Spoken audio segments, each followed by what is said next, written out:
ठाणे महापालिका क्षेत्रातील नागरिकांच्या समस्या जाणून घेण्यासाठी शिवसेना शिंदे गटाच्या वतीनं आनंद आश्रमात जनसंवाद उपक्रमाचं आयोजन करण्यात आलं होतं। माजी महापौर अशोक वैती आणि माजी विरोधी पक्षनेते मनोज शिंदे यांच्या नेतृत्वाखाली हा उपक्रम राबवण्यात आला। यावेळी शेकडो नागरिकांनी अतिक्रमण कर आकारणी, पाणी बिल, नाले सफाई, झाडे तोडण्याची परवानगी, इमारतीतील समस्या, अनधिकृत पार्किंग, दिव्यांगांसाठी दुकानं, आर्थिक फसवणूक तसंच मुख्यमंत्री सहाय्यता निधी अंतर्गत खेळाडूंना मदत यांसह विविध तक्रारी मांडल्या। नेत्यांनी संबंधित अधिकाऱ्यांशी समन्वय साधून त्वरित उपाययोजना करण्याची हमी दिली। राज्याचे उपमुख्यमंत्री एकनाथ शिंदे, खासदार डॉ. श्रीकांत शिंदे आणि खासदार नरेश म्हस्के यांच्या मार्गदर्शनाखाली हा उपक्रम राबवला जात आहे। दर मंगळवारी आनंद आश्रमात जनसंवाद होणार असून गुरुवारी महापालिका कर्मचाऱ्यांच्या आणि नागरिकांच्या तक्रारींचं निराकरण करण्यात येईल। यावेळी माजी नगरसेवक जनार्दन खेतले, अशोक बोरिटकर, शैलेश शिंदे, नौपाडा विभाग प्रमुख किरण नागती, पदाधिकारी रेखा मिरजकर, संदीप शिंदे, बाबा शिंदे आणि शिवसैनिक मोठ्या संख्येने उपस्थित होते।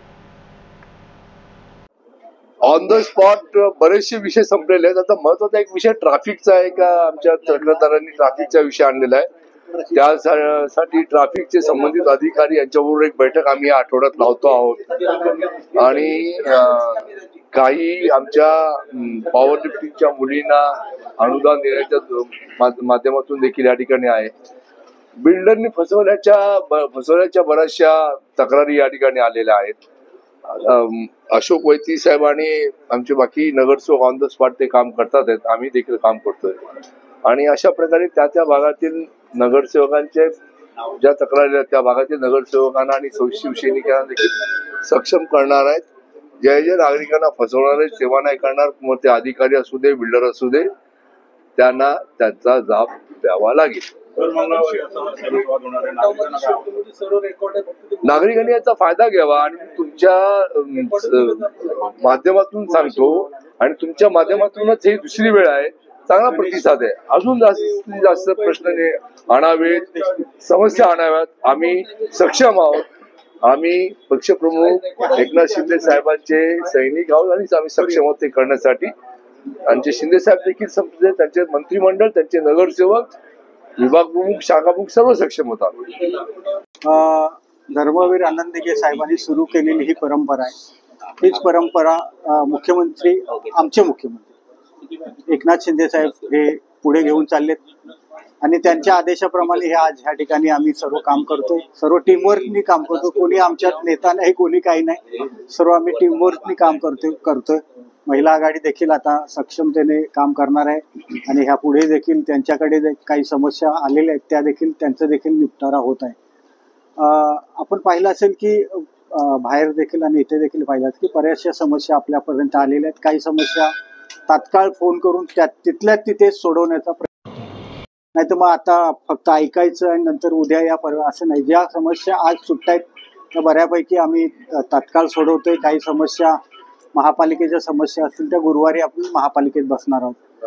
अशा प्रकारचे ज्या काही आदेश आहेत आम्हाला त्याप्रमाणे हे काम चालू आहे आणि ह्याच्यामध्ये सहकार्य मुख्यमंत्री एकनाथ शिंदे साहेब यांचे आदेश आहेत त्याप्रमाणे संबंधितांना देखील खासदार असतील, आमदार असतील, ह्यांना देखील सूचना त्यांनी केलेल्या आहेत की ज्या ज्या तक्रारी ह्या आनंद आश्रमामध्ये तात्काळ सोडवल्या जातील। काही तक्रारी ज्या आहेत त्या तक्रारी खासदारांकडे एखादी त्यांच्याकडनं तक्रारी सुटत, तशा प्रकारच्या सूचना श्रीकांत शिंदे साहेब आहेत किंवा नरेश म्हस्के आहेत यांना सांगण्यात येतील।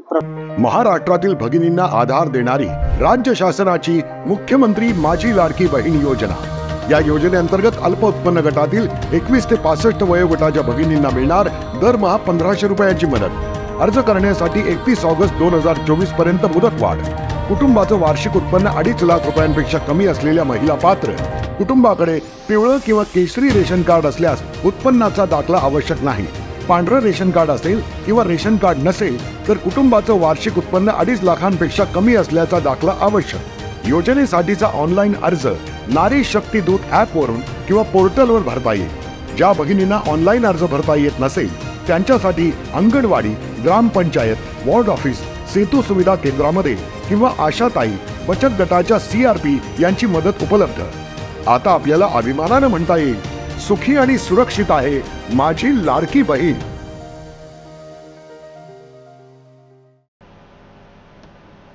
विठाई प्रतिष्ठानच्या पुढाकारानं ठाण्यातील प्रसिद्ध जिद्द शाळेत गेल्या 18 वर्षांपासून विशेष मुलांसाठी होळीचं आयोजन केलं जाते। यावर्षीही विठाई प्रतिष्ठानने या खास उत्सवाचं आयोजन केलं होतं, जेथे विविध कलाकार आणि दिग्दर्शकांनी हजेरी लावून विशेष मुलांसोबत होळी साजरी केली। यंदाच्या होळीत त्यांनी विशेष मुलांसोबत नैसर्गिक रंगांनी होळी खेळून संदेश दिला की आनंदाच्या या क्षणात पाण्याचा अपव्यय टाळता येऊ शकतो। या कार्यक्रमात विठाई प्रतिष्ठानचे अध्यक्ष अभिजित चव्हाण यांनीही सहभाग नोंदवला आणि या खास उत्सवातील आयोजनाची प्रशंसा केली। हा कार्यक्रम आम्ही गेल्या 18 वर्षांपासून आयोजित करत आहोत आणि प्रत्येक वर्षी हा अधिकाधिक उत्साही बनत चालल्याचं अभिजित चव्हाण यांनी सांगितलं। विशेष मुलांसाठी आनंदाचे एक क्षण त्यांच्या आयुष्यातील अविस्मरणीय क्षण असतात। या कार्यक्रमात सहभागी झालेले विशेष मुलं आणि त्यांचे पालकही या आयोजनाबद्दल उत्साही दिसून आले। नैसर्गिक रंग आणि पाण्याचा विचारपूर्वक वापर या कार्यक्रमाचं वैशिष्ट्य ठरले। या उत्सवामुळे न केवळ विशेष मुलांना आनंद मिळाला, तर समाजातील प्रत्येकाला एक महत्त्वपूर्ण संदेशही मिळाला की सण साजरे करताना पर्यावरणाचं रक्षण कसं केलं जाऊ शकतं। काय सांगाल, दरवर्षीप्रमाणे विठाई प्रतिष्ठानच्या वतीने जिद्द शाळेमध्ये होळी आपण साजरी करतात, काय सांगाल, काय उद्देश आहे? विठाई प्रतिष्ठान सामाजिक संस्था या माध्यमातून जिद्द धर्मवीर आनंद हिगे शाळा या विशेष शाळेमध्ये गेले 18 वर्ष आणि हे 19वे वर्ष आहे की मुलांना या रंगाचा आनंद मिळण्यासाठी आणि ही होळी खेळल्यानंतर इको फ्रेंडली रंगांनी ही होळी खेळल्यानंतर मुलांच्या चेहऱ्यावर जे आनंद बघायला मिळतो तोच खरा आमच्या जीवनाचा आनंद आहे। खऱ्या अर्थाने गेले 6 महिन्यापासून विद्यार्थी ही होळी कधी येणार याची आतुरतेने वाट बघत असतात। मी ठाणे महानगरपालिकेचे सुद्धा आभार मानतो की या शाळेमध्ये सातत्याने गेले 18 वर्ष ही होळी आम्हाला साजरी करायचा त्यांनी परवानगी दिली। अशीच या होळीचे जसे रंग आहेत तसे यांच्या आयुष्यात सुद्धा अनेक रंग आहेत आणि ही होळी खेळल्यानंतर याचा आनंद हा यांच्या डोळ्यामध्ये तुम्हाला काही वेळांनी बघायला मिळेल। परमेश्वर यांच्या सगळ्या इच्छा आकांक्षा पूर्ण करू दे आणि यांना या कार्यक्रमातून भरपूर आनंद मिळू दे एवढीच मी ईश्वरचरणी प्रार्थना करतो आणि उत्तरोत्तर हा कार्यक्रम महापालिकेने आम्हाला साजरा करण्यासाठी परवानगी द्यावी एवढीच मी आई तुळजाभवानीच्या चरणी प्रार्थना करतो। यंदा सेलिब्रिटी नाहीये।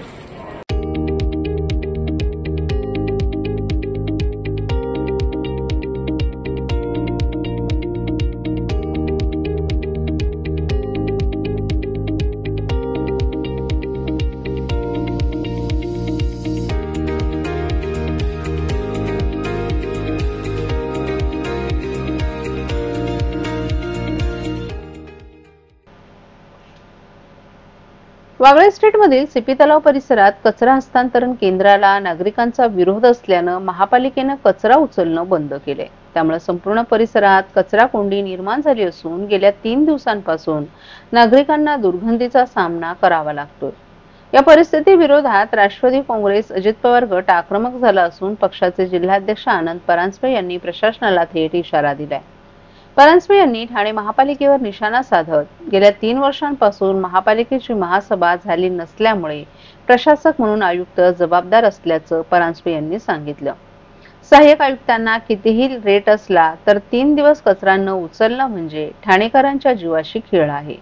महापालिकेनं नियोजनासाठी वेळ मागितलाय, मात्र नागरिकांचे हाल सहन करणार नाही। 3 दिवसात कचरा न उचलल्यास ठाणे महापालिका मुख्यालयासमोर कचरा टाकू असा इशारा परांजपे यांनी दिलाय। मुंबईत कचरा व्यवस्थापनाचा ठेका रद्द झाल्यानंतर तो ठेकेदार ठाण्यात समायोजित करण्यात आला, परंतु येथे टेंडर खुल्या पद्धतीने घेतले जात नाहीत। 2700 कोटींची युरोपहून मशिनरी ठाण्यात आली, परंतु शास्त्रोक्त प्रक्रिया राबवली जात नाही। राष्ट्रवादी महायुतीत असली तरी हा अन्याय सहन करणार नसल्याचंही परांजपे यांनी स्पष्ट केलं। या समस्येवर तोडगा काढण्यासाठी पालकमंत्र्यांनी तातडीनं बैठक घेण्याची मागणी करत परांजपे यांनी वागळे सीपी तलाव परिसरात आंदोलन योग्य असल्याचं सांगितलं। अनेक वर्ष सत्तेत असलेल्यांनी आता जबाबदारी स्वीकारली पाहिजे असा इशाराही परांजपे यांनी दिलाय। संपूर्ण ठाणे शहरामधनं कचरा उचलला जात नाहीये आणि शहरातील अनेक भागांमध्ये कचऱ्याचे ढीग हे दिसायला लागलेले आहेत। ठाणेकरांच्या बद्दल आस्था असल्यामुळे या प्रश्नावर राष्ट्रवादी काँग्रेस पक्षाने भूमिका घ्यावी म्हणून ही पत्रकार परिषद आज आयोजित केलेली आहे. गेले 3 वर्ष महासभा नसल्यामुळे सर्व अधिकार हे प्रशासक म्हणून ठाणे महानगरपालिकेच्या आयुक्ताकडे आहेत आणि त्यामुळे जी ही अव्यवस्था कचऱ्याबाबत झालेली आहे याच्यासाठी संपूर्णपणे प्रशासन जबाबदार आहे.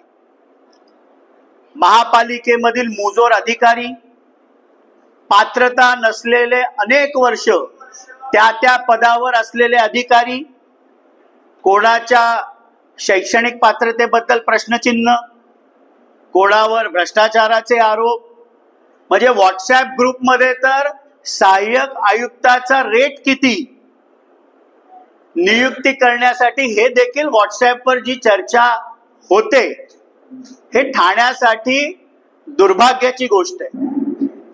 आणि घनकचरा गेले 3 दिवस जो उचलला जात नाहीये, आपण बघितलं तर वागळेला आंदोलन झालं, इथे कचरा आणू नका, पण कुठलीही पर्यायी व्यवस्था झालेली नाही. मला आठवतं की कोविडच्या काळामध्ये 32 किंवा 30 कोटी रुपये खर्च करून युरोपहून काहीतरी मशिनरी आली. आता देखील 2500 किंवा 2700 कोटीचा ठेका शास्त्रोक्त पद्धतीने घनकचऱ्याच्या व्यवस्थापनासाठी काढण्यात आलं. त्या टेंडरची कालबाह्यता संपल्यानंतर देखील ते टेंडर ओपन केलं जात नाहीये. मुंबईमध्ये कुठल्या एका ठेकेदाराचं 1400 कोटीचा ठेका माननीय राज्याचे मुख्यमंत्री देवेंद्रजी फडणवीस साहेबांनी रद्द केल्यानंतर त्याला ठाण्यात ऍडजस्ट करण्यासाठी म्हणून तर ते टेंडर ओपन केलं जात नाहीये का, हा मोठा माझा प्रश्न ठाणे महानगरपालिकेचे आयुक्त सौरभ राव यांना आहे.